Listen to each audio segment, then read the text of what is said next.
Very good. Happy New Year, everybody. It's 11:30, so we will begin the meeting. And I guess we have one item on the agenda, so I'll read it real quick. Review liquor applications. The Chase LLC doing business as Crafty Taps to be located at 3902 13th Avenue South, the West Acres Food Court. It's a Class CWM. And there's two subheadings: review the business plan and approve agreement regarding business plan. Steve, will you get us started? Yes, sir. Thank you. And so just an update, as we've been going back and forth with the applicant here over the last week or so, just in the last day or so, they've decided to not do the growlers. And so we're going to remove the M designation. And so it'll be just a CW, which is just beer and wine. And again, all of the other things that we've talked about, consumed on premise, not carrying it around the mall. It's not open to people that of all ages. It's got to be 21 or over since they're not doing any food. And then other than that, the business plan was sent out to you.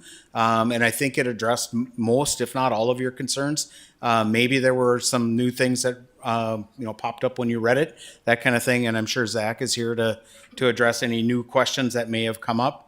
And then the second part, the agreement, just received that this morning. It's just in a draft form at this point, and so I don't have it for you guys. But essentially, what the agreement says is that the applicant agrees to follow the business plan that they provided. If they don't, then there would be consequences. So, and the intention with the business plan is that once we will then address the self-serve taps through ordinance. We've seen a good ordinance, I believe it's from Hopkins, Minnesota. It is, Nancy did some research and found ordinances that are in Michigan and Connecticut and different places.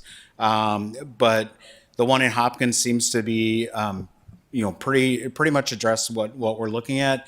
So we would set this agreement up so that it would terminate once the ordinance is in place, and then the ordinance would apply to everybody.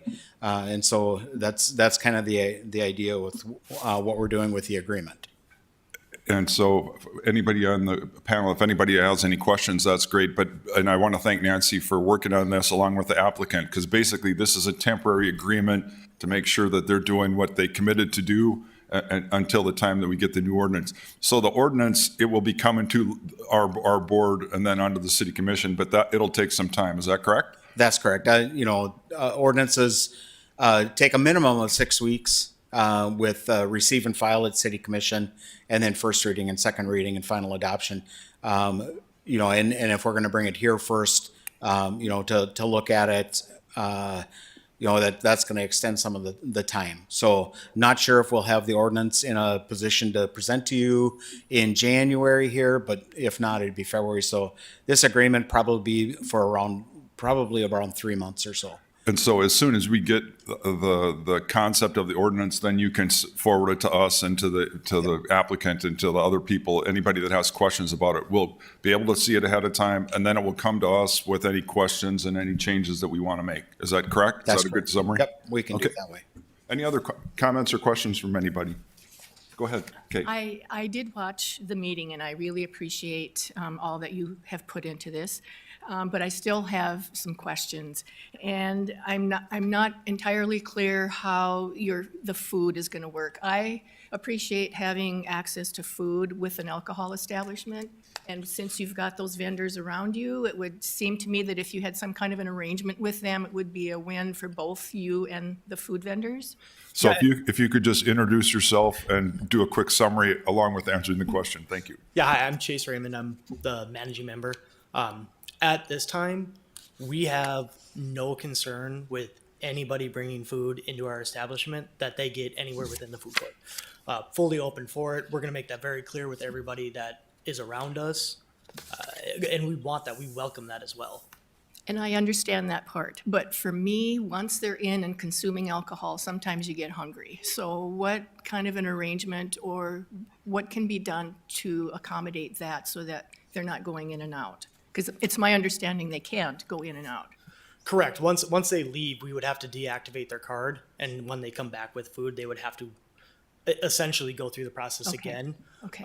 We have talked with Crave about actually having delivery Okay. to our spot, and could certainly discuss that with the other vendors in the area as well, especially the ones that are in the food court who would be able to just walk over. They would have to then, of course, set up some form of communication, whether it's a phone call with the patron in our area to their spot in ordering.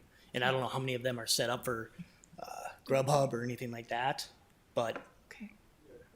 some of them are. So some of them already are putting food aside for Okay. delivery. Excellent. I'm going through my checklist here. Go ahead. So I also have concerns with only one staff person, especially since this is a new concept. So in your proposal, you had the hours would be from 11 to 8, so that's like a 9-hour shift. And is it going to be a split shift for 4.5 and 4.5, so one person won't be there for the entire time? Is that Yep. correct? Yep. Generally speaking, our primary manager, our GM, will be there the majority of the hours they decide to work, but there will be split shift. Okay, all right. And then I visited with some family members who had a tap wall in Colorado, and they said that it regulated how closely you could pour from one event to the next. So is that something that you're looking into? It's a possibility with our system. I believe it can be programmed in. It's not something that we've quite entertained as of yet, as we believe the responsibility of an individual to self-monitor is as equally as important as somebody watching them for themselves. Now, we know that there are issues with individuals who may not be able to self-regulate, but we also then have our main individual on site who is monitoring how much they are consuming. When they do go tap the wall again, it does send a notification to that manager. And if they're looking at their watch and going, wow, that was 2 minutes, Yeah. we might deactivate that card right there. Okay, And also, as we said in the protocols, during busy times, we're going to have more than Okay. one staff member on too. I know that was very important. And okay, we've been talking to them all, and we're going to start very strongly staffed. This is a new concept, but we're going to do it right. We're going to do it safely to start. And we need to understand our traffic patterns too. But we're going to make sure that there's, one individual, obviously during slow times, 2 during the peak hours. And the mall has provided us with some heat maps when those times are, and they're also seasonal too. Obviously, we're going to need multiple people November, December, etc., when it's very busy. okay. And I was out of town in North Carolina last week, and I had the opportunity to visit a tap wall. And incidentally, it's the same system that you're using, the iPorit. Yes. And so I chatted with the manager at that point, and I said, what do you do when you need to change out a tap? How long does it change? How long does it take to change that tap? Because I was concerned about the fact that there was only going to be one person, at some of the times. And he said it roughly takes about 20 minutes because they have to flush the line. So I just wanted to bring that up because of the staffing that. Sure. Yep, absolutely. And my last thing is that I realize that this is a new concept and that it might be very popular and exciting. But from a public health and safety standpoint, for me, it further normalizes the normalcy of alcohol consumption. And that's my concern from a public health standpoint. I wish you well in this venture. I appreciate the map. It's all over. It's gaining popularity. But I just had to bring that up. It's not directed entirely at you or your group. It's a concern for me. So thank you for answering my questions. Absolutely. Thank you. Any other comments or questions? Otherwise, we will accept a motion. I move to approve, contingent on the business plan that's been presented. If we have a motion, do we have a second? Second. Motion and a second. Any further discussion? Any other further discussion? Okay, all those in favor say aye. Aye. Opposed, same sign. Motion carries. Very good. Congratulations and good luck. Thank you. Any other items that anybody wishes to discuss? Other than Happy New Year, and Bob, we're glad you're back joining us. We appreciate all your extra efforts, and we obviously appreciate all of you being here. So that's it for today. Have a good afternoon.